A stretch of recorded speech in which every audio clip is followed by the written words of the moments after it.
It's your boy, Hecky on Decky, reporting live from Baytown, Texas. Actually, not Baytown, let's correct ourselves. We are now in Enos, Texas here. And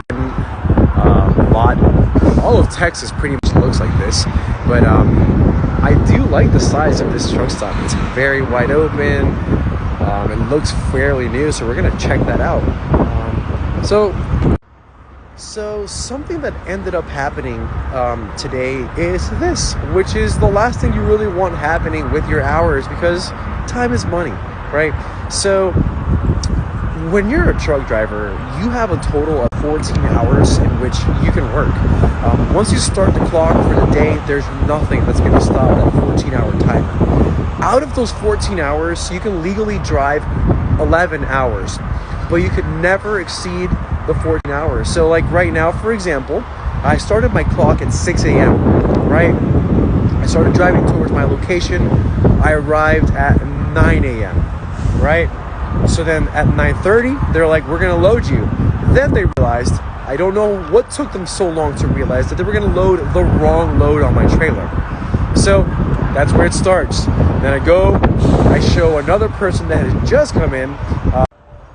They kind of start scrambling around and start talking about things that don't really have anything to do with the load, and I already sensed that somebody messed up. The broker sent me a notification at 4:17 in the morning stating that my appointment was anytime between 8 a.m. and 2 p.m. Keep in mind, I arrived at 9 a.m. After all of this, I am now informed that I can't go back until after 3 p.m. to pick up my load, because they just don't have it ready. So what does that mean? We just used up how many hours? 9, if I'm not mistaken. Yeah, 9 hours. Wait, I'm horrible at math. I believe that's 9 hours. I'm just like kind of thinking off the top of my head. But yeah, that's pretty much the entire day gone. So we're gonna have just a few hours. Only gonna have a few. Well, we have to get to Columbia, Maryland. So we're going toward where the storm is. Time is just gonna be a bit of the issue here. It's about 1,500 miles or so, so it's gonna be a 2-day drive. I now just have to really buckle down and do non-stop 11-hour drive days.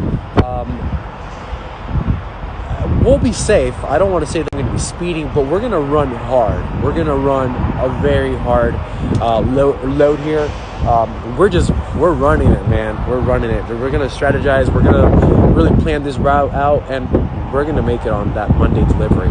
The reason being I don't want to be late is because I have to reset on that Monday to then find a load that's coming down to Florida, so that I can at least make it home for, I believe, so definitely going to be there for New Year's. Absolutely will. I will give myself no other option. I do want to spend New Year's with the family. But yeah, like that's basically the situation that we're in here. It's probably more of a common thing than... Sorry, that video cut out short. Somebody called me and the video cut out. But it's probably a lot more common to just have to sit around and wait for your loads than I think. But I just don't really like that, and that's one of the reasons why I chose to be a flatbed gang. It's basically it's you take on a lot more adventure. You go to non-existent addresses. You're on weird schedules. You go to drop off in the middle of the interstates. It's just a lot more badass. So that being said, we don't like to sit around and wait. We like to be on the move. We like to be bold. Screw sitting in the truck and waiting for somebody to do your work. Not talking crap, but basically, bro, don't waste flatbed time, homies. Come on, we got things. But yeah, from what I hear, whenever you choose to work dry van or a reefer, for example, you show up to a location and then you wait. You literally just wait. Hours on hours on hours at a pickup location or a delivery location or whatever. I can't speak from experience because I don't really know any of that stuff, but from the conversations that I've had with different individuals, it sounds like in that world, it's nothing but a waiting game, which again is nothing but annoying when you're heavily regulated with your hours of service. I do want to say though that I'm too much of a rookie to try and really comment on tips and tricks on what they do. I know that they play around with their clock a lot more. They do like splits and stuff like that. They'll take like 2 hours. So yeah, they'll do like an 8-2 split or a 7-3 split, which just became legal a few months ago once they updated our hours of service rules.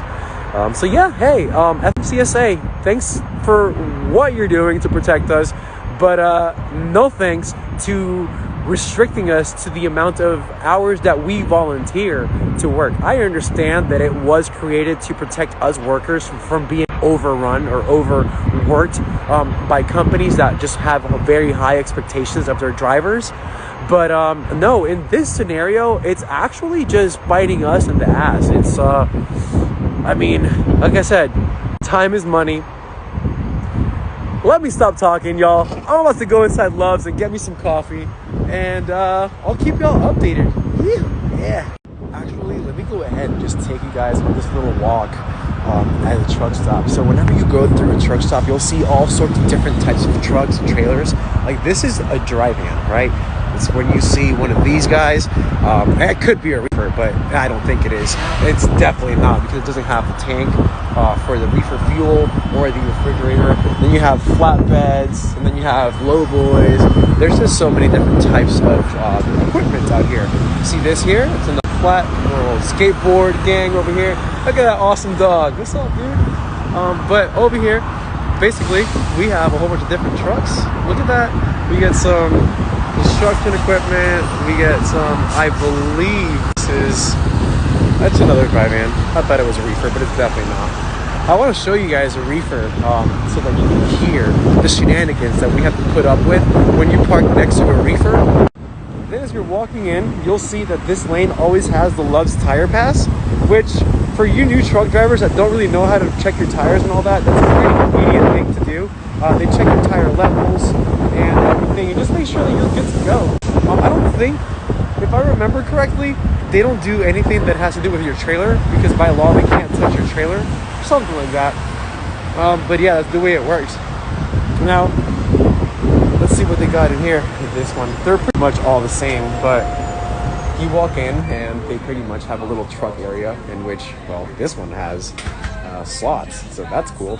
But they pretty much all end up having the same type of accessories, you know, your high vis, just your necessities. And this is pretty much what a truck stop is like, at least the truck part of things, you know, necessities. And then you come over to the other side, and that's where, so you'll come in here, and these are pretty cool things for truck drivers to just kind of spend their time and shop around and just, hey, get your mind off of the truck and all that. You've got some inverters, some GPSs, some CB radios, your headsets. That's actually the one that I have right there. Yeah, it's a pretty badass one. But yeah, so you just walk around and they just have different things. Look at that.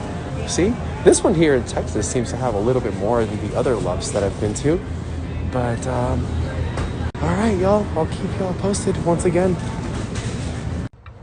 So, can we please take a second to ask ourselves, to ask humanity, to ask silly folks,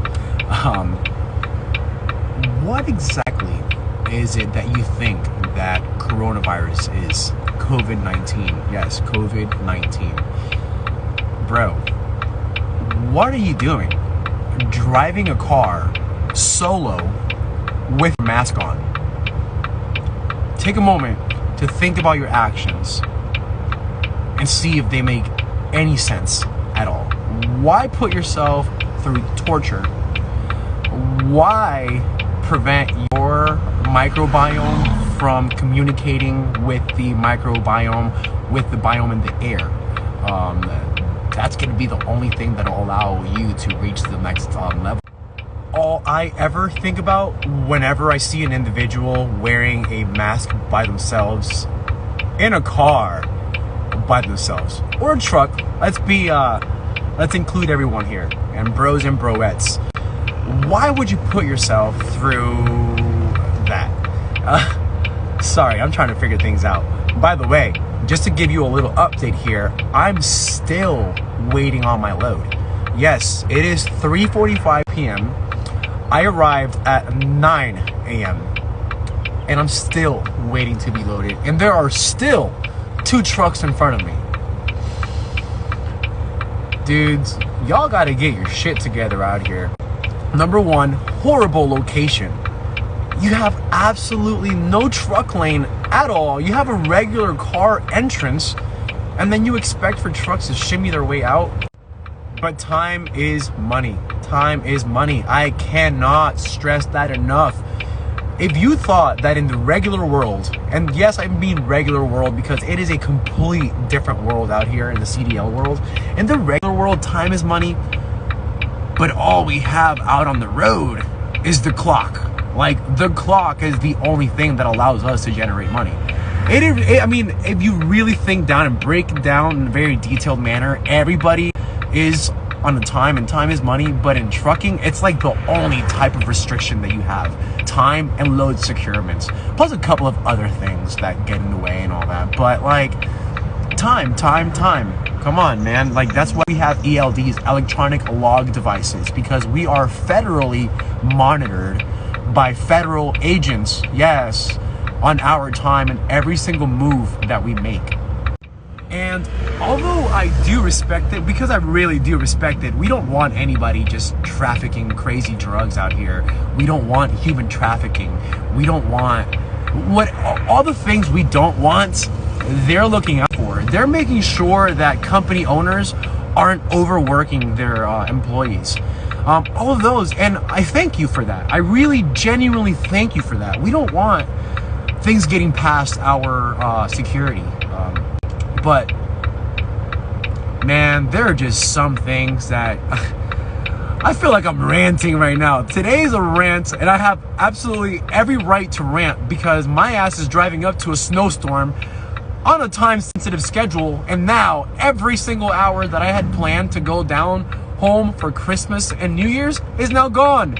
So now there's a very, very big possibility I'm not going home for Christmas. Come on, man, all because of this. And you know how it was 9 a.m.? Check this out. Look where I'm at the light. It's literally already nighttime. It's already nighttime. Yes, there's a crack on the windshield. Yes, there is a crack on the windshield that it decides to focus on it when it wants to. There we go. You see that? Oh, look at the camera glitch. Focus. Oh, we just encountered an iPhone camera glitch. Bro, let's tell them about it. Let's not tell them about it. I'm just joking. I'm just bored. I'm not bored, but I'm bored. And I'm talking shenanigans to the panigans. And oh, by the way, if y'all want to be interested and read something very interesting, I've been following this for some time now, but now we have things that have been sealing those maps. Look up the relation to shrooms, like mushrooms, and Christmas, like Santa Claus. I mean, it's been